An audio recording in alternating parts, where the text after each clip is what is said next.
And this is Marty. Marty! Sometimes he interrupts. We don't know what this is yet. But we are Sixth Floor Productions. And we present A podcast. Okay. Okay. Hey everyone. So we've got a little bit of everything for you this week. Some AI talk, a little bit about streaming, diet culture. And just kind of how all of that has changed over, the decades we've been alive. So let's get into it. Hope you enjoy.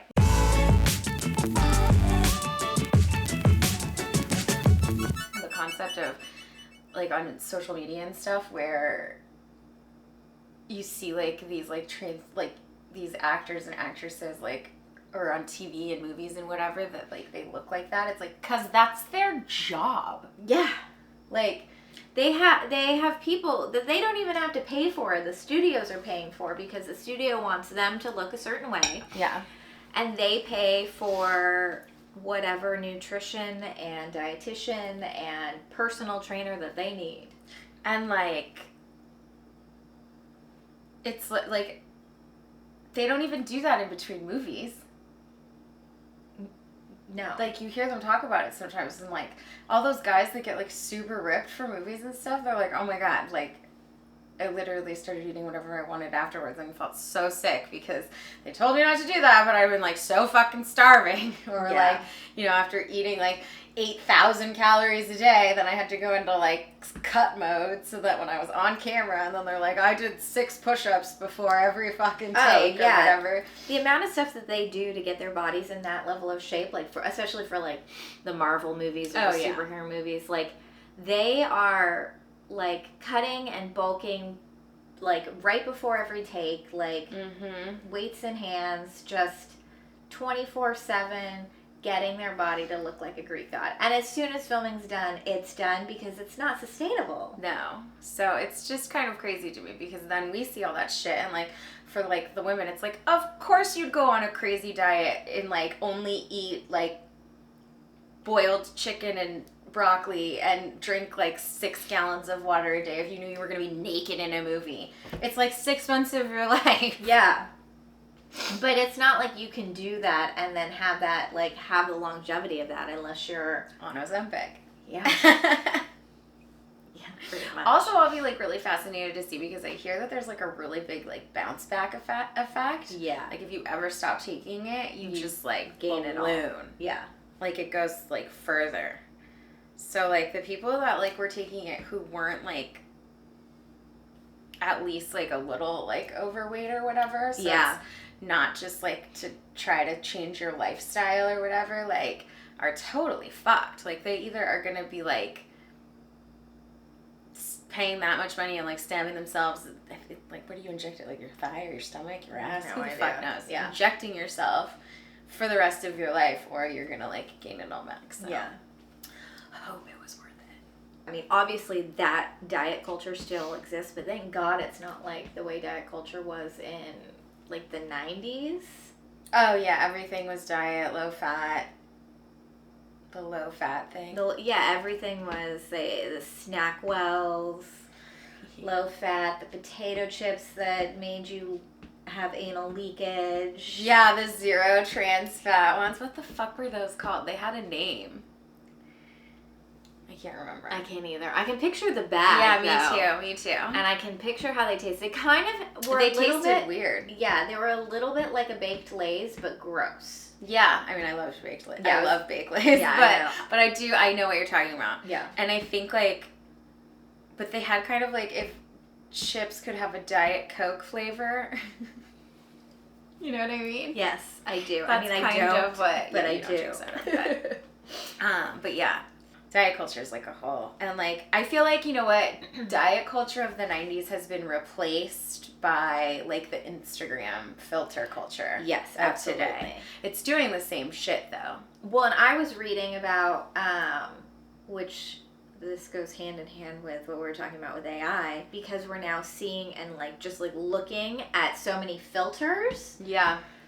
Your brain starting to recognize that as what's real and not what reality, so it's having the opposite effect of like people who get plastic surgery and it breaks your brain. Like that thing that I was talking about. We were talking about. Yeah.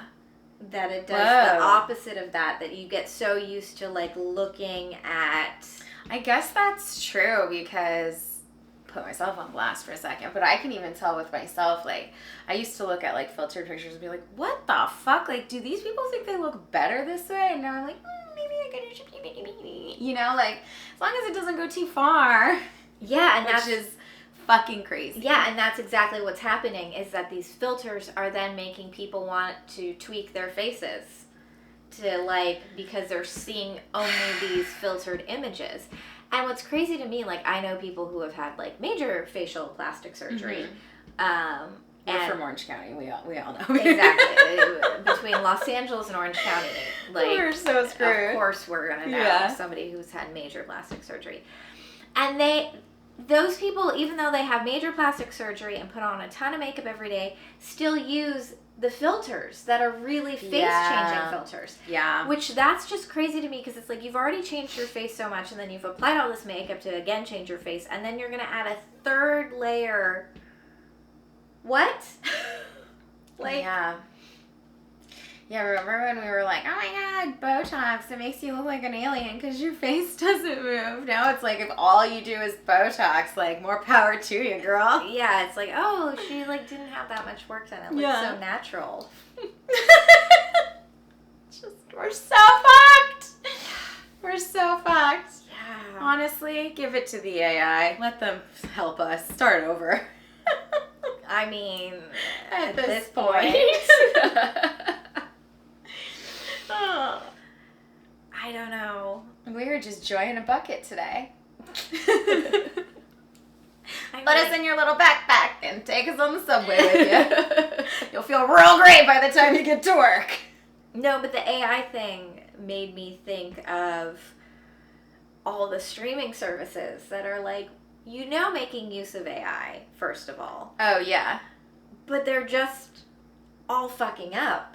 Like, oh, yeah. All the streaming services, I feel like every day I see, like, some new thing, like, that they're, like, going to change.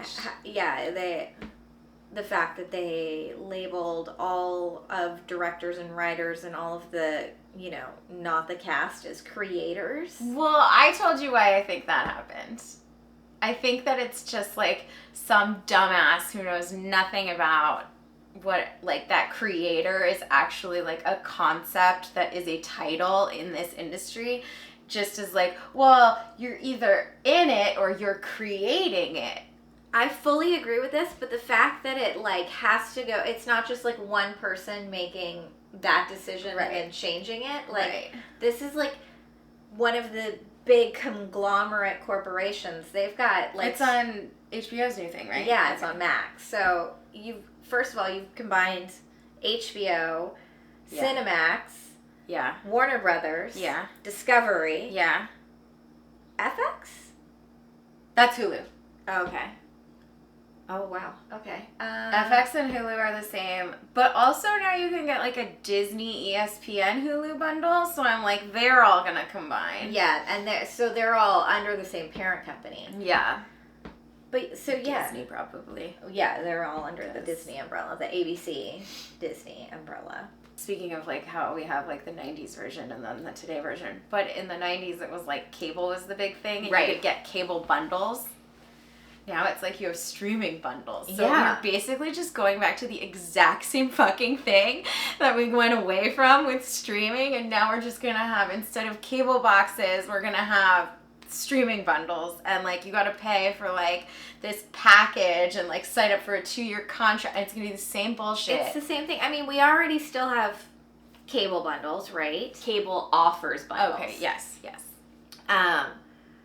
So yeah, that you've got, like, these cable bundles that already exist.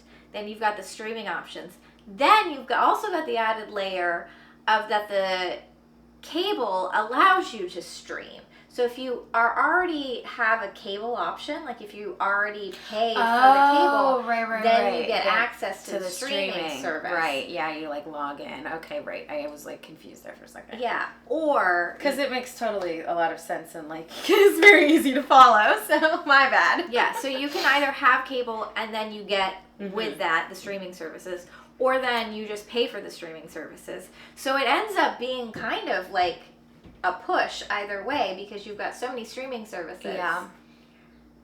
And at least most of them fall under the cable packet. Do we cut the cord? Because streaming has become so much more extensive now, right? But it's so much fucking work to figure out which way is cheaper that you just end up saying fuck it and end up paying probably twice for like half of this shit.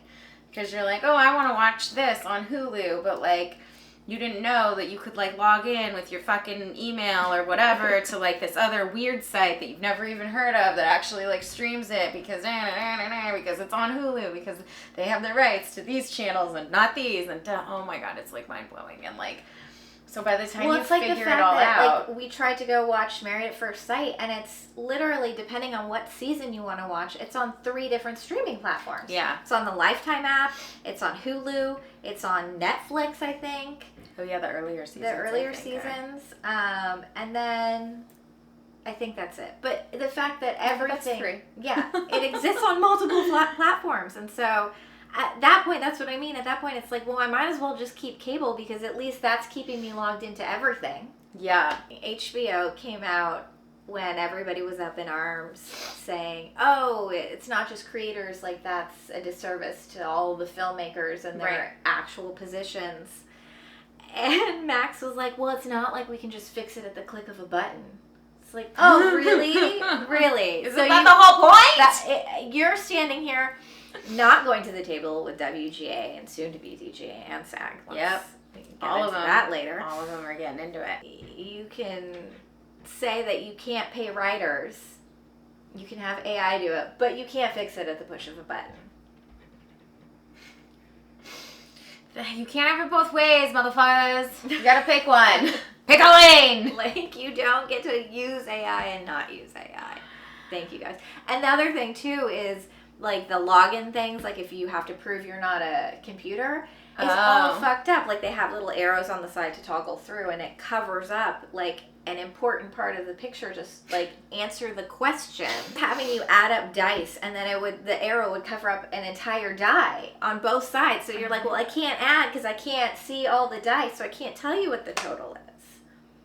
So yeah, and also what is that teaching them? The fact that yeah, I saw that thing.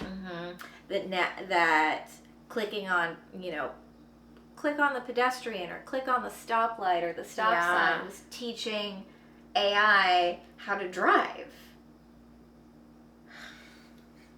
Fucking crazy. So because that worked out really well so far. AI driving. Yeah, that's not going as well as they had intended it to go. Did you see? I saw a video the other day of this because they have in San Francisco self-driving Ubers. Self-driving computer robot driving Ubers, whatever.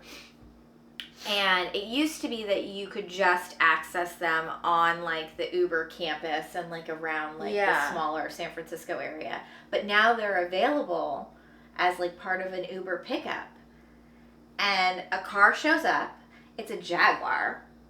Oh, I thought they had these specialty cars called Zooks for a while. They maybe still have those too. Yeah, it shows up without a driver, and you just get in, and then there's a map in there that shows you like where you're going and that everything's correct. And you get in, and it drives you there, and then you get out and you're done. But they had one the other day that a police car had like pulled to like stop traffic and reroute, which the car couldn't like figure out. So the cop's like getting out and being like, move, drive, back up. And everyone's like, there's no driver. We don't know what to do. Oh my god, it's like my grandpa. So my grandpa was an accountant, right? And he used to make me do all like the math by hand because it was like, what do you do if the calculator's broken? This is why you have to know how to drive because what do you do? if the fucking computer is broken? Right. What do you do if the calculator's broken? Yeah. But they have rules, like, you're not supposed to get in the driver's seat. There's, like, not actual, like, real, like, it's a computer in there. But that's the thing, is, like, there should be, like, a contingency plan. option. Yeah. Like, if... Like, apparently there's a way for, like, the technicians who come out, like, they have, like, a key card or something so that it makes it drivable for them, but it's not supposed to be. That's so bizarre. Like, I guess maybe to keep people from stealing the car, because then it can only go from your set destinations. Right, yeah. Okay, that makes sense. Yeah. Well, they gotta find another fucking workaround for that. I'm sorry. It was so funny watching, like what happens if there's a fucking accident? Well, I saw another one where there was construction. They were, like, digging in the, like, you know, had a giant pit open, and the car, like, got up almost, you know, to the cones, and then the cones stopped it, and then it was just stuck there, and everyone was, like, looking around like, how do we get rid of this car that's now in our workplace and can't move? And just what the fuck. Or another one, a Tesla that, like, pulled over to get us for, like, a ticket, and then the car, like, took off. Oh yeah, like all those the self-driving Teslas, which a bunch of shit's coming out with that now. That's like, he knew, and they just were like, which I don't understand. Like, we'll figure it out as it's going. Like, no. To, like, go full circle back to the AI thing, Elon Musk is like, whoa, on the AI. So if the man who released self-driving cars that he knew couldn't drive is like, maybe we should, like, tap the brakes on the fucking AI, perhaps we should listen. I know, he's like the last person anyone wants to listen to, but in this singular moment, he is so right. And also, like, but this is why he's the perfect person to listen to, because this guy is not risk averse. He's like, I will burn this mother down! Like, no problem. Yeah. So if even he is experiencing some hesitation, perhaps the rest of us should not be so batshit insane. The other thing that I find really interesting that you brought up is that Max now is, like, not labeling things reality, but labeling them docu-series. Right, yeah. Which I find interesting, because there's a difference between a docu-series and a reality television show. I agree. And I think most people understand the difference in the connotation between the two. Yeah. And to put them all under the same banner, I think, is an interesting choice. Yeah. And I think it's like they've probably done that so that when you, like, look it up on the, like, when you click it, right, there's just more content. It's all in one space. Yeah. I feel like that's a little counterintuitive, especially because so many of these streaming sites have such specific, like, movies if you love Wes Anderson and comic books or whatever. Like, such, like, bizarre kind of pairings or movies to watch while eating pasta on Wednesday. And they have all these, like, funny little subcategories. Yeah. That it doesn't make sense to me to just be like, we're not doing that at all. Here's anything that's basically nonfiction. Well, and I was also thinking that it also maybe takes any sort of reality TV stigma away if you put it under docuseries. Like, oh, you know, I'll watch this. It's not reality. It's a docuseries.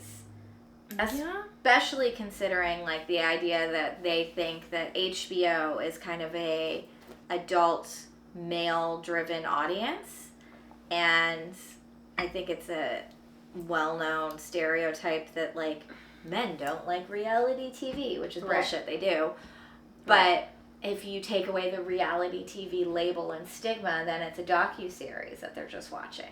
Yeah, but then I get annoyed because I click documentaries and, like, fucking Vanderpump Rules comes up and I'm like, no, I would be glad to watch Vanderpump Rules, but when I click documentary, there's not the vibe I'm feeling. I want to, like, hear some crazy story about, like, I don't know, like, professional ticklers, which is a thing. It is. And there's that documentary. It's like it has a documentary. Well, and that's exactly my point, though, is that these choices and these decisions are not based in any sort of, like, they're all dumb. Like, all these streaming services right now are making the dumbest decisions. I mean, they really are, though. I totally agree.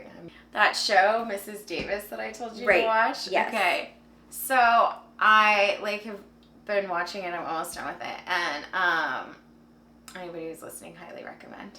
The titles of each episode are super fucking weird. And, like, have, like, they kind of, like, have, like, I think one of them is called Great Gatsby 2001: A Space Odyssey. Okay. And I'm like, there's obviously something, like, they're combining things and, like, there's something happening here, right? Yeah. So I looked it up.